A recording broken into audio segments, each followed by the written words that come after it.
Alhamdulillah doa saya diijabah. Udah lama pengen nanya sama Pak Ustadz. Akhirnya hari ini, hari pertama saya ikut pengajian musyawarah, langsung dapat kesempatan untuk bertanya. Alhamdulillah.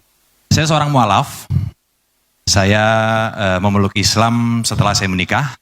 Dan saya merasa Islam suatu agama yang luar biasa. Waktu sebelum saya memeluk agama Islam, saya ke gereja pun setahun sekali udah syukur. Tapi saya bertransformasi menjadi seseorang yang berusaha untuk menjadi lebih baik di Islam sampai bisa sholat 5 waktu, mempelajari yang lain-lain. Pertanyaan saya sama Pak Ustadz adalah, kemarin itu saya udah, anak saya ada tanya sama saya, Dedi, kalau surat ini bunyinya apa? Wah, saya mulai nggak tahu nih, ya kan? Nah, saya rasa saya mulai harus belajar banyak mengenai Islam, mengenai surah dan lain sebagainya. Pertanyaan saya yang mungkin ini adalah keresahan hati juga beberapa saudara-saudara kita yang mualaf, Pak Ustadz.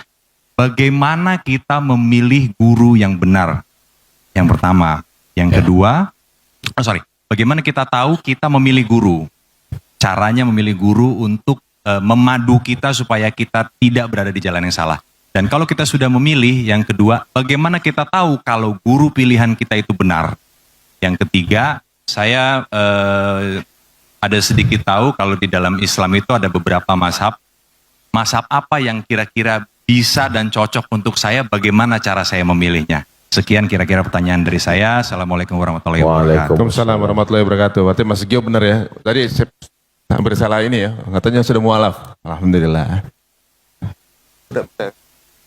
Monggo silakan Ustaz. Apa saya jawabin Ustaz?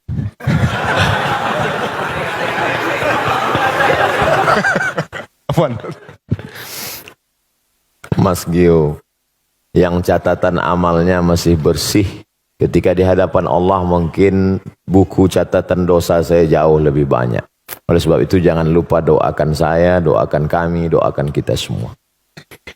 Pertama, bahwa dalam Islam tidak ada holy man setelah Nabi Muhammad SAW. Tak ada manusia suci yang anti kritik, yang tak boleh diperbaiki, diluruskan.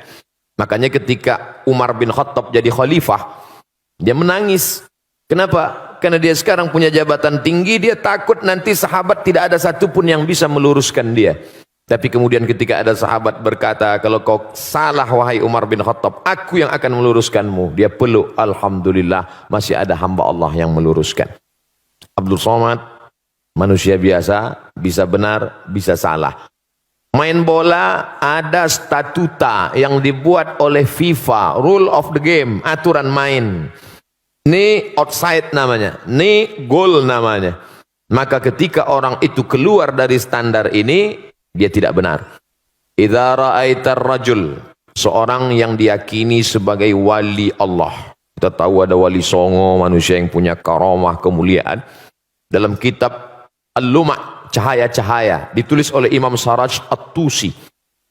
Kata seorang guru, ayo kita menjenguk wali Allah.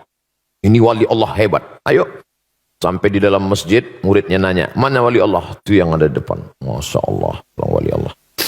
Tidak berapa lama setelah itu, yang disangka wali Allah tadi, meludah di dalam masjid. Kata gurunya, ayo kita tinggalkan, ini wali setan. Kenapa? Karena perbuatannya bertentangan dengan syariat Islam, haram meludah dalam masjid. Jadi mesti ada aturan. Kalau tidak aturan nanti kacau balau. Jelas-jelas ini orang tidak benar. Ketemu di tempat maksiat, minum khamar, tetap juga digurukan. Tidak bisa. Itu siapa? Guru spiritual saya. Tapi dia minum khamar. Khamar yang kelihatan mata kita dia minum, itu sebenarnya kalau sudah sampai lehernya berubah jadi zam-zam. Benar. Bagaimana kalau ternyata dia bisa jalan di atas air? Ternyata dia bisa terbang di awan. Disebutkan dalam kitab Tanbihul Mu'tarrin, peringatan bagi orang yang tertipu. Idza ra'aitar rajul, kalau kau lihat ada orang yatiru fil hawa, bisa terbang di atas awan, yamshi alal ma, bisa jalan di atas air, la taghtar, jangan tertipu karena itu, karena setan iblis pun bisa melakukan itu.